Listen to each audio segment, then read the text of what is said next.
Jerry Sikkema is in his 5th season at Mount Mercy and has been a staple in building the throwing program. Not only that, he's certainly shown his dedication. This season, he was hired to be a full-time assistant. The previous 4 years, he was coaching only part-time. It's kind of like a dream come true. It's something that I've been really wanting to do for a long time.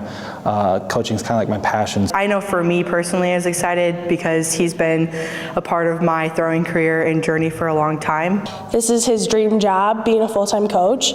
And so for me, I was really happy. Being a part-time coach meant he had other work outside of Mount Mercy. He worked mostly at Hy-Vee, and it was certainly a struggle balancing that and trying to put practice together. Hy-Vee, I was working 6 a.m. to 2 p.m.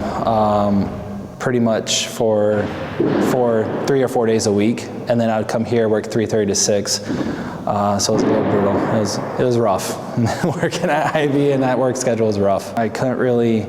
Each group, recently when I was a financial aid counselor, each group was only going for an hour. So having 14 athletes, splitting them up 7 and 7, it's really hard to build and develop for these events in an hour.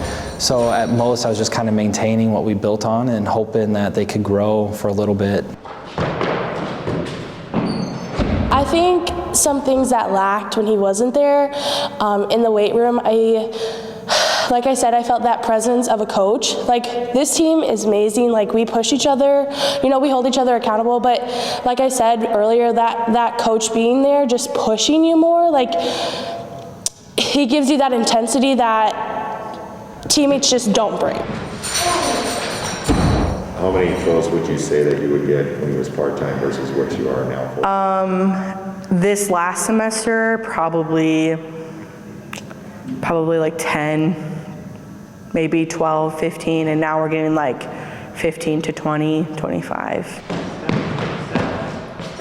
There's a lot of things that I mess up and I need a lot more help on as an athlete, and when you are given such a short amount of time, it's really hard to get to those things that you need to fix because it can become a bad habit. So with him being here full time, I'm excited to finally get the time to fix my bad habits, because just that one thing that I'm messing up can make me throw 4 or 5 inches farther, which can make me break a school record. Now that he's full-time, Sikkema and the throwers have certainly noticed a difference in practice, and it's paying off. Sikkema's had 2 throwers already qualify for the indoor nationals, Brianna Nail and Lauren Wilson.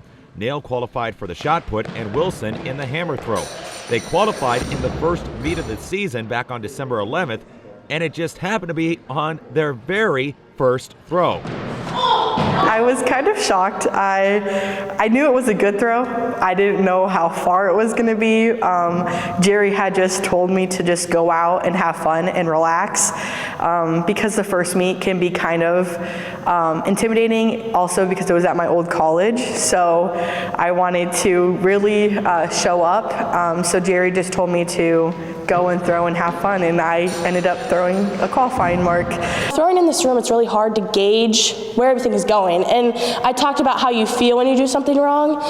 When you can't see how the distances are adding up to when you feel you do something wrong, you feel every time you step in the ring, something is wrong. You never get that perfect feel-good throw. And so I was talking to Jerry, I was like, I just feel like I am throwing so bad. And he's like, I think you would be amazed at how far this is actually going. And then to actually pop off a 13-19 the first throw, I was shocked. I was so excited. For Nail and Wilson, it's a huge weight lifted off their shoulders. For Sikkema, he can't wait to help them achieve their goals and not have to worry about other obligations now that he's a full-time coach. It kind of solidified that I was making the right move. It wasn't a cut, dry decision to take the full-time position for me. So I had to think about it for about 3 weeks if I wanted to do it. Just because, yeah, I wanted to do it, but did it make sense financially and where I wanted to be in the long run? So I had to think about it. So when I had those Bree and Lauren qualify, it kind of just solidified it a little bit more that yes, I did make the right decision.